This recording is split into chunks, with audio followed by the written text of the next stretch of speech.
Here's your Santorini reality check with actual prices. We'll reveal the truth about Santorini Greece based on our visit. And we'll answer the question, is Santorini overhyped? Iconic blue dome churches, perfect poses, romantic sunsets, fresh seafood, classic cobblestone streets, carefree nightlife. But does Santorini live up to the hype? And what about the downsides of this Greek island? Are we to believe it's a perfect paradise? Because it's not. No place is. First of all, you can't drink the tap water. And Santorini can get pricey. To us, it felt like most everything was geared for tourists. But even so, we made lifelong memories. And you can too, if you make a smart plan. For instance, we'll reveal 2 amazing free locations for those incredible Santorini sunsets. We loved our Santorini experience. We'll tell you the number of days you'll need. We'll help you decide if Santorini is worth it for you, or if you'd have a better time on other Greek islands. And we'll tell you how much we actually spent. We stayed in both Fira and Ia, so we can help you pick if you're deciding between the 2 towns. We'll even share 5 restaurants we loved to fit every budget. And yes, we'll show prices. We're Scott and Maddie with Touchdown Money Travel. We slow travel the world while making money online. We prefer to travel slowly. So, for our month-long trip to Greece, we limited ourselves to Athens and 2 islands. We chose Santorini as one of our islands for its famous beauty and to see if it lived up to the hype. Coming up, we'll have a thorough discussion of prices. But let's start with the first of our 7 Santorini reality checks. Reality check number 1, the Blue Dome churches. We thought everywhere we looked there'd be those beautiful blue dome churches. While that's not the case, the towns of Fira and Ia offer picturesque white wall limestone buildings. The beauty of Santorini does live up to the hype. The reality is you'll need to be patient to line up to take your photos or be calm in the crowds. The tourists were mostly polite. We did not see anyone sword fight for a spot with their selfie sticks, though that would have been super cool. Reality check number 2, Santorini sunsets. We made a point to watch the sunset nearly every day while in Santorini. And it totally lives up to the hype. The reality is, there will be crowds unless you duck away to a secluded spot, or if you make a reservation for a restaurant with a view. We had amazing sunset views at Nectar Lounge and Eris Restaurant. And we loved the free sunset views at Ipampidus walking path behind the Metropolitan Church of the Presentation of the Lord in Fira and the Castle of Ia. Even in the slower season of October, we had to get to the Castle of Ia about 30 minutes before sunset and stand to save our spot. The crowd was in such awe of the beauty, they cheered Mother Nature with applause. Wow! If only we could all be so grateful in our day-to-day lives to never take anything for granted. Ooh, a rainbow! Let's all high-five! Oh, a miracle! The train is on time! I'm going home to write a poem! In iambic pentameter! Reality check number 3, Fira or Ia? The correct answer is both. No, you don't need to stay overnight in each town, but if you can, do it. The sunset in Ia is now on the highlight reel of our lives. It's right there with the sunset we watched in Cinque Terre, Rio Maggiore, Italy. There's a bus for about €2 each that shuttles you between Fira and Ia in about 20 minutes. Fira is known as more of the party town, and we did hear people whooping it up as they left the bars around 4 a.m. each night. But that's because our hotel room faced Theotokopoulos main square.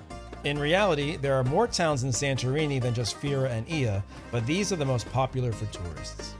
Reality check number 4, prices. We went to Santorini in October, which is supposed to be their shoulder season, which means it's not as expensive compared to Santorini's high season of June, July, and August. But we did not seem to get that much of a price break, if any, at hotels or at restaurants. We paid $858.96 for 10 nights for a hotel room in Fira to be conveniently located on the main square, easy walking distance for a view of the sunset, restaurants, and nightlife. We paid $505.26 for 2 nights at a bed and breakfast in Ia with a private hot tub and views of the water. For vacationers, we'd say 2 or 3 days in Santorini is plenty, and even 1 day might be enough. A longer stay might be worth it if you want to explore the entire island. As we expected, restaurant prices were high at places with beautiful views of the sea. We can't say these places represent a great value, but a few are worth it. We especially enjoyed Aris. We basked in spectacular sunset views over the Aegean Sea while sipping frothy espresso martinis. Santorini white wine called Fira. And fresh seafood risotto and pasta. Aris was so good we came back and ordered the sea bass. We paid $39.56 for the seafood pasta, $11.63 for a glass of white wine, and $37.23 for the fish. But for us, the best tasting food came at a cheaper price at restaurants without the special view. Pelican Kipos is a super cute place just a few minutes walk from the main tourist strip. We had the delicious roasted lamb shank for $27.96. Yes, that's good. That's enough. And the seafood linguine for $26.79. My glass of house red wine was $9.32. Santorini wines are where it's at. The best fresh fish we had in Santorini was at No Name Grill restaurant on Ayu Athanasiou. The best value for a delicious budget meal in Fira is at Pitagram Santorini. We had affordable lunches there at least 5 times. We paid under $3 for a chicken kebab or tender, flavorful meat kebab served with addictive, buttery pita bread and french fries. The euro was about $5.24. The best value in Ia for a takeaway budget meal is at Pito Iro's Traditional Grill House. We paid $7.91 each for a pork Iro pita wrap and a chicken Iro pita wrap. We didn't do dance clubs in Fira, but we did dance at the fun and relaxed Two Brothers Bar. We paid $15.14 for a mixed drink and $5.82 for a glass of house wine. If you need groceries, know that the mini markets are expensive. The best deal for groceries in Fira is at Sklavenites supermarket. It's closed on Sundays. Remember, you'll need to buy bottled water. We paid about $1.25 for a 1.5 liter bottle of water at convenience stores. Maddie also used her water filter bottle to clean the tap water, and it worked great. One pleasant surprise was the price of souvenirs was cheaper in Santorini compared to Paros. There are so many souvenir shops in Fira, and you can easily comparison shop. Reality check number 5, crowds. Each day we saw thousands of tourists stream in from cruise ships.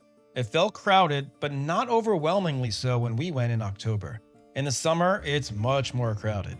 A benefit of traveling to Santorini in April, May, or October is it's easier to get the table you want at restaurants. This is a big deal because for many, the views are a major part of the appeal of Santorini. Reality check number 6, weather. The weather in October was warm in the sunshine and pleasant in the shade. Tourists wore shorts, short-sleeve shirts, and dresses. Once the sun went down, it was cool at night, but not cold. We wore pants and a light jacket. It never got below 60 degrees. In the 12 days we visited, it rained for a bit on 2 days. In the summer months, definitely bring a high SPF sunscreen and expect highs around 80 to 85 degrees. It doesn't typically rain much.